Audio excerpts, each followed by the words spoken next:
your nation, your province, your southern Alberta. From the heart of Lethbridge, it's Bridge City News Weekend Edition. Hello, I'm Naveen Day. Thanks for joining us.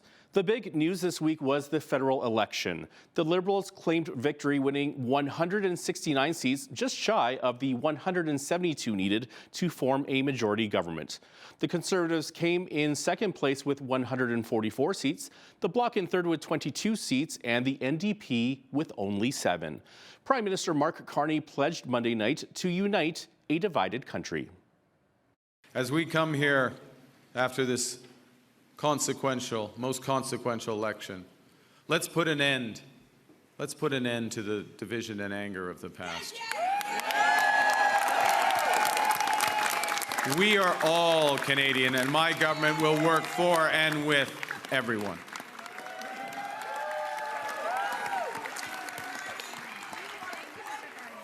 I began with humility, but Canadians are ambitious. And now, more than ever, it is a time for ambition. It is a time to be bold, to meet this crisis with overwhelming positive force of a united Canada. Because we are going to build, baby, build. Conservative leader Pierre Poilievre not only lost the federal election, but he has also lost his Ottawa area seat, which he's held since 2004. He lost to Liberal candidate Bruce Fanjoy by a margin of almost 4,000 votes. However, Poilievre did share in his concession speech Monday night that he plans to remain as party leader. I want to thank my Conservative team, my caucus, my members of the Conservative staff and others who've helped reshape the entire political landscape in this country. Conservatives have achieved major breakthroughs tonight. We brought in record support from blue-collar and unionized workers, youth, new Canadians. We gave voices to countless people across this country who've been left out and left behind for far too long. We won the big debates of our time on the carbon tax, on inflation, on housing, on the drug crisis, on crime. Conservatives have been leading the debate, and we will continue to put forward the best arguments to improve the lives of our people right across this country. But we will not stop there. Every single day, our Conservative caucus and I will be holding the government to account on behalf of the millions of Canadians who believed in the message of change. Now, a major part of this federal election story is the collapse of the NDP, who look likely to lose official party status, finishing with less than 7% of the official overall vote and dropping off from 24 seats down to only 7. Jagmeet Singh also lost his own seat in Burnaby Central, finishing in third spot. In his speech to supporters Monday night, Singh said that he will be stepping down as party leader as soon as an interim leader is appointed. Obviously, I'm disappointed that we could not win more seats, but I'm not disappointed in our movement. I'm hopeful for our party. I know that we will always choose hope over fear and optimism over despair and unity over hate. New Democrats literally built this country.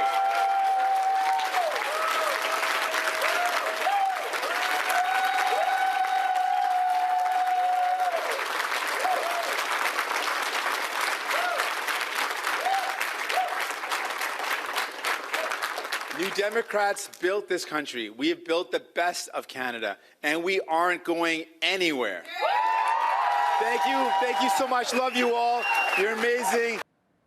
Now, with the federal election over, people might be wondering what the next steps are. When does Parliament return? And will we see action from the government quickly on key plans? To talk about this and if he thinks the Prime Minister will make good on his promise for national unity is political reporter and Toronto Sun columnist Brian Lilley, who sat down with BCN's Paul Arthur. One thing we're going to have to see quick government action on is a budget. So expect the budget before the end of June. So it takes about 2 weeks at least for the writs to be returned and certified. After that, you can have a swearing in, you can have cabinet appointed, but 60 days after the writs are returned, you have to pass a budget. The government has been not passed a money bill since last December. They were scheduled to run out of money on March 31st, but because the election was called, the government runs on what's called special warrants. And I know some people got really angry during the election saying, look, all this spending's just been approved. The government's not even sitting. That's just standard, already approved spending that's allowed to continue at the same rate. And that's what that was. But that ends 60 days after the end of the election, which is in about 2 weeks' time when the results are certified. So we've got to have a budget passed by the middle of July. I expect it will be done sometime in June. And Poilievre had said he would make the MPs sit over the summer in the House of Commons. We'll see if Carney does that, or does he prefer governing without supervision of members of Parliament? Yeah, that'll be very interesting to see. Okay. I mean, he loves big government. I mean, and that seems obvious, so we'll see what happens. Liberals thinking they might make a breakthrough in Alberta. That did not happen. So anything, Carney could do to kind of, he's saying, okay, I want to represent all voters, from across the country and so forth. Alberta, a bit of a tough job, huh? Yeah, well, with Alberta growing to 37 seats from 34, there was talk, oh, maybe some of those other ones, they're urban. Maybe they'll go to the NDP. Well, that didn't happen. Maybe they'll go to the Liberals. Liberals stuck with two, which is what they had before, one in Edmonton, one in Calgary. Now, what could Carney do? He could say, look, these 5 demands from the energy sector, these demands from Premier Smith. Yes, I'm not going to give you all of them. I'm not going to give you everything you want, but there's something here that we can find agreement on. He could get rid of the emissions cap. Unfortunately, he's defended that. He could get rid of the industrial carbon tax. The things he needs to do, I think he has to go against type. He has to go against where he has been campaigning from to show good faith. We'll see if he can do that. That would be true leadership.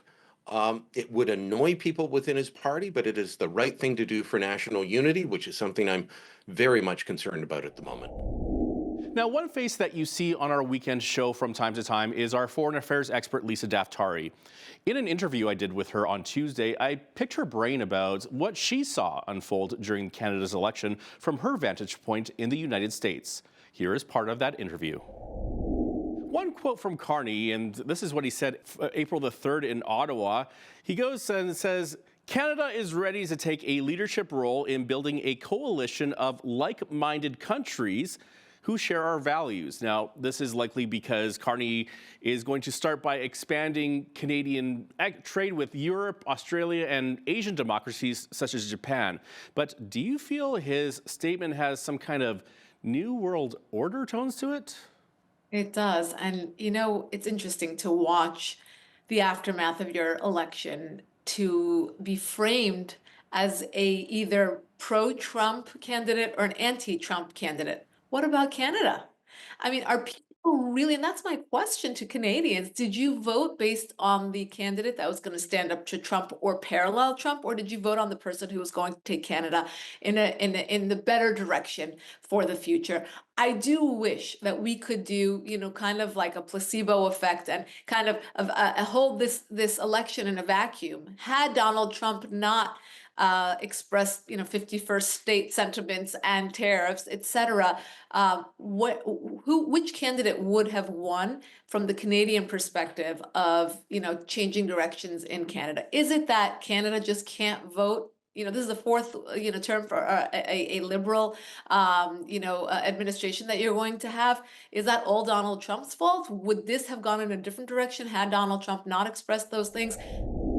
Much of the election was focused on how to stand up to the U.S. and tariffs.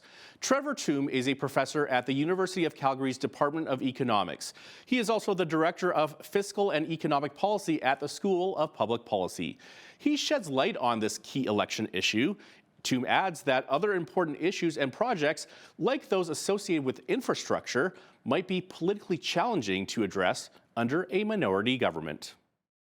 Well, the trade war with the United States doesn't just feature U.S. tariffs on Canadian exports, and certainly that's a big challenge for many sectors in Canada, but it also included our retaliation. This provided for what the Parliamentary Budget Office and what both the Liberal and the Conservative parties were budgeting for of about $20 billion in revenue this year. Now, Tariffs are taxes, and these are taxes that Canadians pay, but it does provide the federal government with the ability to provide some income support to maybe displaced workers, maybe providing some assistance to different companies to get through the trade war with the United States. And so those short-term challenges, I'd say fiscally for the federal government, quite manageable just because of the additional revenues from tariffs.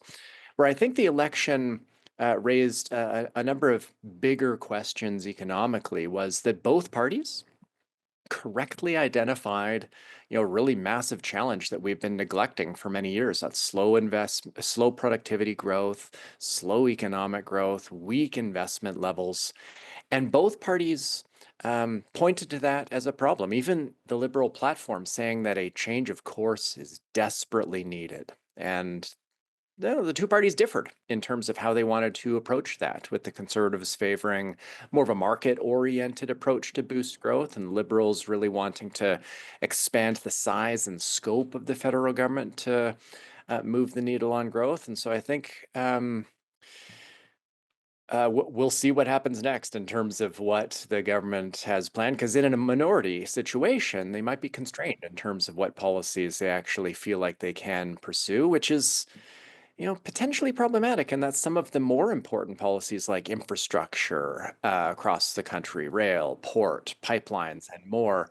That might be politically challenging, and a minority government might not be able to execute in the same way that a majority government could have.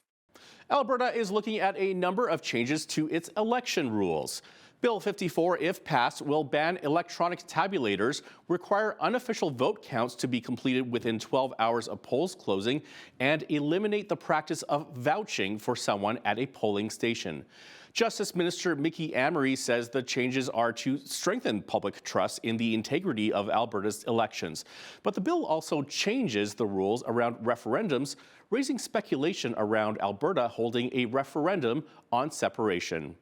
Instead of citizens having to collect 600,000 signatures in 90 days, they would need to collect about 177,000 signatures in 120 days. And many Albertans and Western Canadians are expressing frustration and anger, feeling used and left out of the decision-making process in our federal election outcome. The rumblings of Alberta separation are most certainly on the rise. Joining Paul Arthur to discuss this is Jeff Rath. He is a constitutional lawyer and general counsel for the Alberta Prosperity Project. He says recent meetings with U.S. officials have been fruitful against Alberta becoming the 51st state, but instead Alberta becoming its own sovereign entity. And with Bill 54's proposed changes, Alberta could separate as early as this calendar year. Take a look. We have had meetings in the United States with at a very senior level within the present U.S. administration. We've been very clear in our meetings with the United States that we're not seeking status as a 51st state. Oh, okay. We're seeking status, as an independent, as the independent Commonwealth of Alberta, as an independent country. They're fully in support of that goal. Because keep in mind, from a U.S. perspective, they don't need a bunch of communist, Chinese adjacent globalists in Ottawa continually screwing with the American energy supply. The day Alberta declares independent, I would imagine that plans for at least 5 pipelines south through Montana are going to hit the table, including a pipeline to Tidewater through Washington State. Right.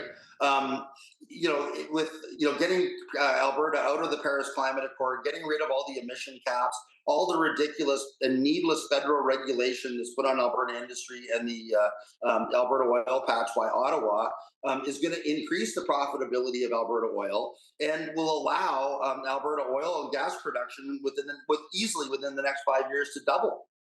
So, Alberta is going to become literally the most prosperous jurisdiction in North America. We'll have the lowest tax rates. We'll have the most thriving economy. The day we declare independence, we're going to have the highest GDP per capita of any country in the world.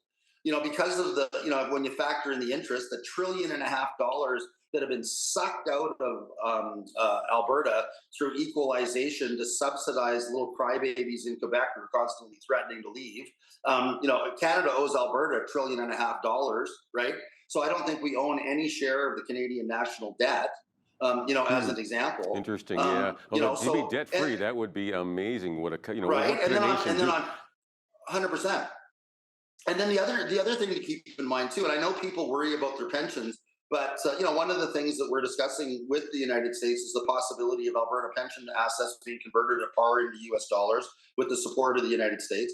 The other thing that pensioners need to keep in mind is that Canada only pays. We send $9 billion a year into CPP. We only get $3 billion a year back.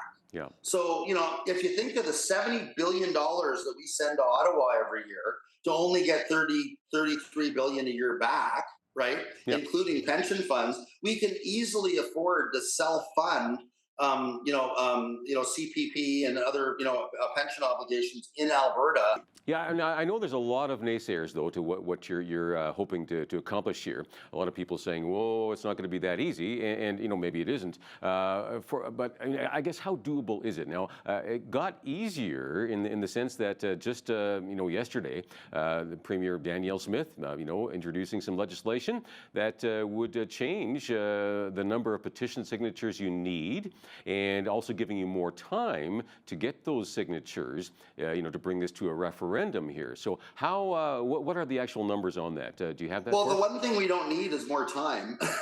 Okay. Because as of yesterday, on the new numbers from in the proposed legislation, it's now 10% of the voter turnout in the last election, right? Yeah. Right? So 1.77 million people voted. So that's roughly 177,000 people are required for a pension. Okay. As of this morning, APP has just been flooded with people providing their names and addresses, and they're not signatures on the petition, but these are people pre-registering and pledging to sign the petitions once they're circulated. Yeah. We're now over 250,000 signatures. We need 177,000. What? You've got you've got 250,000 people saying they have pledged to sign, because they'll have to do it in person, right? Okay. Right. And so you've got more than you need already. It's just a matter of I guess having enough troops on the ground to actually go and collect those signatures and present it to the Premier. Well, if the stars all align like you're hoping they will, how long would it take to actually get to a place where Alberta is a sovereign nation? That's not going to happen overnight. How many years would that take, you think? It's going to happen this calendar year. Yeah, well, okay. I would bet against that, but okay, but you could. But if we're into 2026, it's going to be very early in 2026. Two Alberta Indigenous chiefs are accusing Premier Smith of, quote, attempting to manufacture a national unity crisis and are calling her to stop stoking the fires of separatism. In a letter, Chief Sheldon Sunshine of Sturgeon Lake Cree Nation and Mikisew Cree Nation Chief Billy Joe Tucaro say Smith is enabling a referendum on separation and what they call a, quote, fanatical cell of individuals at a time Canadians need to unite. The province's proposed amendments will also change several things about Alberta's elections, such as a ban on electronic vote tabulators. Alberta correspondent for the National Post, Tyler Dawson, explains. So this was I believe it was an election promise that the UCP made back in 2023, and it came up. It's come up at least the last UCP convention, maybe the one before it as well. Just there's some concern, essentially, at the grassroots that electronic voting could be compromised in some fashion. So whatever it is, what it is, the votes are going to get counted. It'll be slower. As all of us journalists came off a very late night on Monday, perhaps we are less enthusiastic about hand counting than everybody else. That fundamentally would be the biggest change here, is that it would just be a much longer, slower election night counting these things. The other change, which is potentially more significant for the sort of population as a whole, is going to be changes to the corporate and union donations, which at present are banned in Alberta politics. They're also banned in federal elections as well. So if these changes come into effect, you'll basically have reasonably big money back in Alberta politics. You'll have corporations and unions able to donate to individual candidates, to constituency associations, to parties, things like that. So at the end of the day, that tends to be a matter of perspective, where how one sort of gauges spending versus free speech, but certainly could change the composition. And even you think about the advertising spend that becomes possible. Residents of the Alberta mountain town of Canmore are divided over a new tax on vacant homes. The tax will apply to homeowners who leave their residences empty for more than half the year as part of the town's effort to reverse an affordability crisis. A court ruled this week that Canmore is within its rights to move forward with the tax next year, which will divide residences into subclasses so it can tax mostly vacant homes at higher rates. Some part-time owners argue the move unfairly punishes faithful property taxpayers, but others say the growing number of weekenders has hollowed out Canmore's community feel. The Alberta government will be pumping more money into programs that will help build Alberta's workforce. The government is investing $185 million to expand employment support for Albertans and help employers find, hire, and train workers. Seniors, Community and Social Services Minister Jason Nixon says some of the funds will go to on-the-job training in collaboration with employers, including more than $20 million in simulated work sites. Albertans can get paid, get hands-on experience, and training from local employers from various industries. This setup helps learners practice tasks safely and prepares them for stable employment. These work sites are one example of how we can provide more than just direct supports. We also help Albertans by removing financial barriers, offering mental health supports, and providing essential work gear. Albertans are known to be hardworking, and I would say that is especially true for those who face barriers to employment. Many of these people have proven what it means to push through even when things are hard, to keep learning and to keep seeking great opportunities. These are qualities that every workplace needs, and I can't wait to see these budget dollars in action, helping more Albertans find and maintain meaningful employment and building the workforce that we need to support and grow Alberta's economy. Currently, there are 5 simulated work sites across the province in Calgary, Red Deer, Grand Prairie, Millet, and Fort Saskatchewan. Nixon says this funding will create even more locations. Up next, we get out of election mode and focus on stories from around southern Alberta. Don't go away.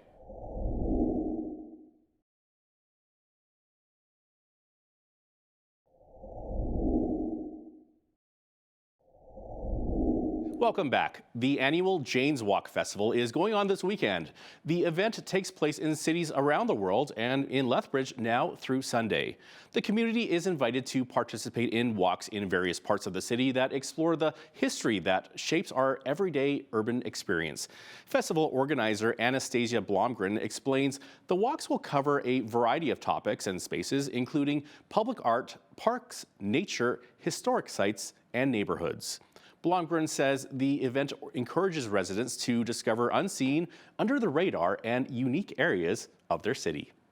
Just to have people join the different walks that are interesting to them, get to know people in their neighborhoods, and primarily to have conversations so that people can learn about things and be exposed to new ideas and have those community conversations. We'll have some in Henderson Lake Park, Sunridge Park, downtown Lethbridge on 13th Street North, and a few other places across the city. So it's really important to show different aspects of our community and engage different people and different perspectives through our project. There's lots of different new things. For example, one of the walks is about new public murals in the city. So it's highlighting all of the new and recent murals that have been acquired to kind of emphasize what has been changing in the community.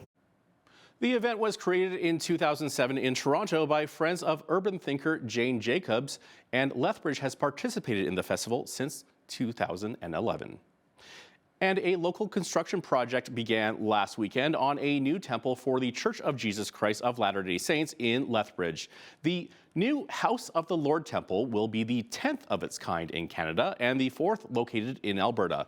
Other provincial temples are located in Calgary, Edmonton, and Cardston. The 9-acre site just off of Whoop-Up Drive and Mauritania Road West was dedicated with a groundbreaking ceremony last Saturday and was attended by representatives of interfaith, business, government, and Indigenous backgrounds. The more than 44,000 square foot temple was announced in April of 2023 by LDS President Russell Nelson during a conference in Salt Lake City. The Lethbridge Hurricanes season came to an end on Wednesday after losing Game 4 of the Eastern Conference Final on home ice against the Medicine Hat Tigers. The Tigers are in the midst of a historic run, making the finals for the first time since 2007 and dropping just one game in the entire playoffs so far on their path to make it there. BCN's Landon Hickok has more on that story.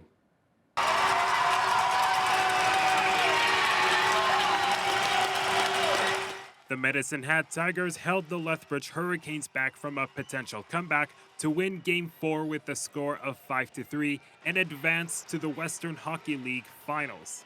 Logan Wormold of the Hurricanes scored the early icebreaker in the first period before the Tigers scored 4 unanswered goals, including 2 from veteran Matthew Ward. The Canes stormed back in the third period, coming within 1 goal to tie the game, before WHL Player of the Year nominee Gavin McKenna put the game away with an empty netter in front of a raucous crowd of visiting Tiger fans. Canes head coach Bill Peters says that despite the loss, he's proud of how his team has performed overall throughout the playoffs and credited their resiliency. Well, it was a quick turnaround for us. We went 7, got right in there. What did we do? I think we played on a Wednesday and traveled in Thursday and played Friday, and probably, guilty of taking a breath there a little bit and trying to get recharged. And I thought we were better after the day off for games 3 and 4, but by then it was too big a hole. They pushed in the third. There's some pride definitely there, and we wanted to extend it. So didn't get that one that we needed with, whether it's 6-on-5 or after Willie's goal. Would have been nice to get a little more zone time, but give them credit. They defended hard. I mean, we haven't been out of the first round in a few years, so I think that was really big for us. And I know a lot of guys were really hungry this year to do that, and I'm really proud of the way that those guys carried their load around here and the way we pushed together. McKenna has increased his active point streak to 52 games, including in the regular season, and scored 12 points in this series alone. Tigers goaltender and prospect for the Tampa Bay Lightning, Harrison Mennigan, remains undefeated in the postseason with a perfect 10 wins. Medicine Hat will await the winner between the Spokane Chiefs and Portland Winterhawks in the WHL Finals. For Bridge City News, I'm Landon Hickok. The rights of many law-abiding gun owners appear to be under attack by our Liberal government. Up next, we hear from the president of the Lethbridge Fish and Game Association and Sport Shooting Facility to hear his thoughts. And if you're watching us online, that full interview is available on our YouTube channel.